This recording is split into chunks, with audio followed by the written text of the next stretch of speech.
These are the Audiofly AF78M. Now, normally I'd go into a bit of a background about them, maybe give you some info, some specs, stuff like that, but I'm just going to go straight into it and talk about how bad these are, because these are terrible. Absolutely terrible. The low end and the upper end, it's just non-existent, basically.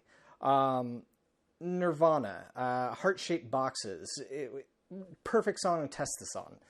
Basically, that kick drum, every time it kicks in, is so low and muffled, it just doesn't sound right. And then the cymbals, as they're crashing, just don't have that timbre. They don't have that sound quality that they're supposed to have. Instead, all you get is just this muddy mess of a song that just doesn't sound good.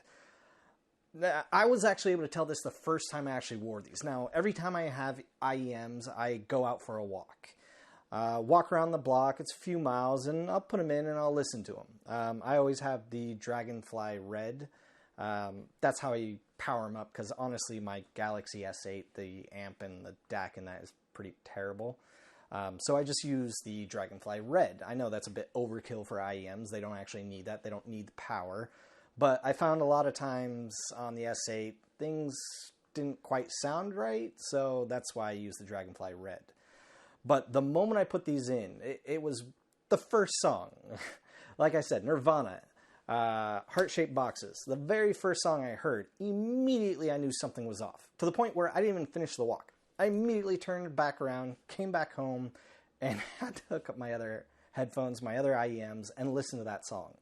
And then that's kind of the reason I have this rat nest of wires right here, is because I wanted to test out a few different IEMs at different price points and just see how it stood up.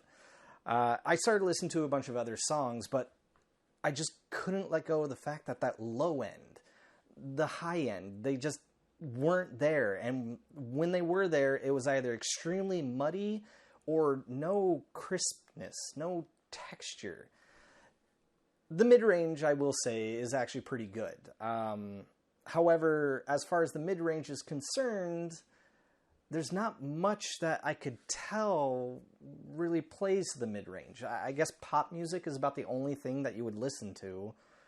And even then, not all pop songs are staying away from the low end or the high end. Some of them actually bring in high notes. Some bring in those super low bass notes.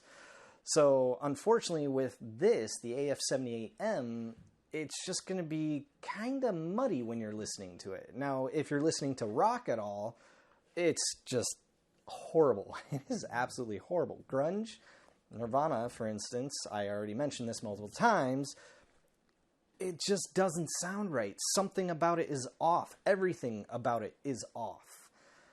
I don't know what music would sound good. The rap that I listen to, all of it, again, rap is mostly low-end bass that you're hearing. Granted, a lot of it is distorted and muddy to begin with, but it just didn't sound right. It sounded almost as if you were wearing earplugs in a concert, is kind of what it sounded like.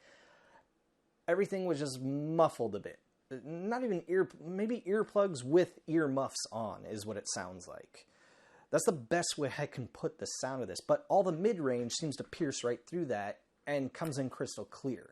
I will give it that, but given the options that are out there, I mean, these KZ-ZSTs, I haven't even released the review for that yet. Actually, I haven't even done the review, I should say.